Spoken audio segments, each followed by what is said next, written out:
So last weekend, my family had one of those classic Saturday afternoons where everyone decides to gather at my place, mostly because I have the only working air conditioner and a fridge full of leftover takeout.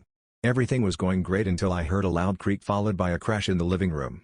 My old wooden chair, the one that's been threatening to give out since 2009, finally gave up mid-sit under my cousin Danny, who claims his bones are just dents.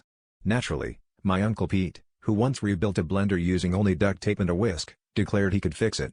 This is the same man who believes every home repair can be solved with just a little elbow grease and maybe a trip to the hardware store if things get out of hand. Uncle Pete disappeared into the garage for what felt like hours, emerging periodically to ask for increasingly strange items, a broomstick, a bag of marbles, and at one point, my niece's glitter glue. At this point, my siblings and I started a betting pool on whether he was building a chair, a trebuchet, or a modern art installation.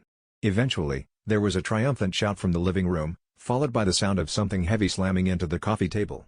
We rushed in, expecting to see my beloved chair restored, but instead found what can only be described as a full-sized, fully functional seesaw spanning the entire room, balanced perfectly on the family dog's favorite pillow.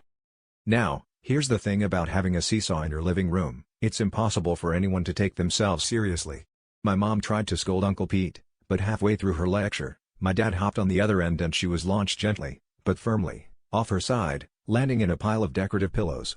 Before long, everyone was taking turns. My sister and cousin used it to work out their issues, my grandma claimed it helped her realign her chakras, and my nephew started charging admission for emotional roller coaster rides.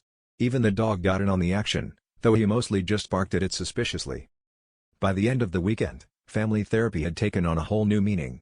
We learned a lot about each other, mostly that none of us can balance for more than 3 seconds and that my uncle's repair skills are as unpredictable as ever. But hey, at least now when someone asks how we handle family problems, I can honestly say, we just try to keep things balanced.